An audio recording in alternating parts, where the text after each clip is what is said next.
Sigurne investicije. Dobro večer. Gledate Finansijski dnevnik. Moje ime je Boban Lopičić. Euro je porastao na najviši nivo u odnosu na američki dolar u posljednjih 11 mjeseci. Izjava Europske centralne banke da će iznos otplata trogodišnjeg kredita koje su banke uzele biti veći od onoga što su ekonomisti prognozirali uticala je pozitivno na rast evropske valute. Rastom od 0,56% euro je dostigao 1,3452 pred kraj europskog trgovanja.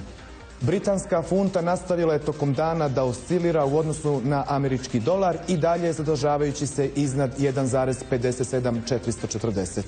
Aktivnost britanske ekonomije se smanjila u četvrtom kvartalu prošle godine više od očekivanog, čime je povećana zabrinutost od ponovnog ulaska u recesiju.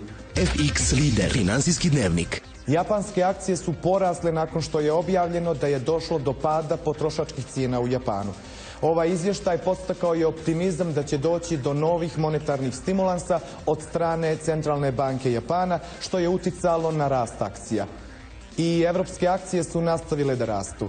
DAX 30 je tokom evropskog trgovanja imao jak rast kao posljedica dobrih ekonomskih vijesti i približio se petogodišnjem maksimumu. Američke akcije također su pratile globalni rast akcija, tako da će Standard & Poor's 500 vjerovatno premašiti dosadašnji petogodišnji maksimum. Pozitivne ekonomske vijesti iz Njemačke koje su pokazale poboljšanje poslovne klime kao i dobri rezultati koje je ostvario Starbucks kada je u pitanju profit podstakli su dalji rast ovog indeksa. FX Lider. Finansijski dnevnik. Cijena zlata je i tokom evropskog trgovanja nastavila da pada, kako su neke od najvećih svjetskih banaka dale lošije prognoze za ovaj plemeniti metal. Na pad cijene uticalo je pored povećanja poreza koje je Indija uvela na uvoz zlata i to što su neki investitori zatvorili svoje profitne pozicije nakon što je cijena prije nekoliko dana dostigla 1695,40 centi po unci. Cijena sirove nafte ostvarit će 7. nedeljni rast, što je najduži period rasta u posljednje 4 godine. Rast cijene sirove nafte izazvan je signalima rasta globalne ekonomije, kao i povećanom zabrinutošću oko naftnih postrojenja u Sjevernoj Africi, koja su izložena militantnim napadima. Cijena pšenice je u padu već 4. dan zbog spekulacije da će u narednim nedeljama vlažni vremenski uslovi pozitivno uticati na usjeve.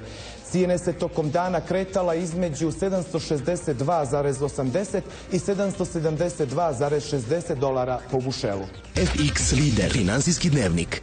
Akcije Procter & Gamble porasle su 2% na 71,80 dolara po akciji.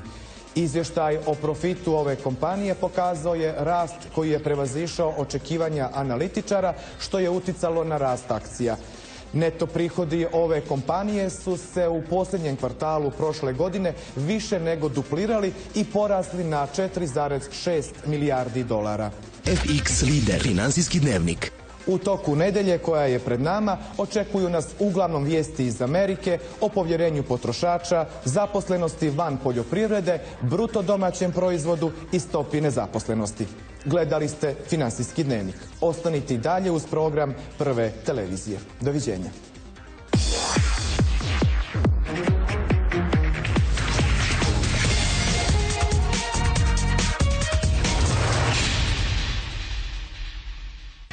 Od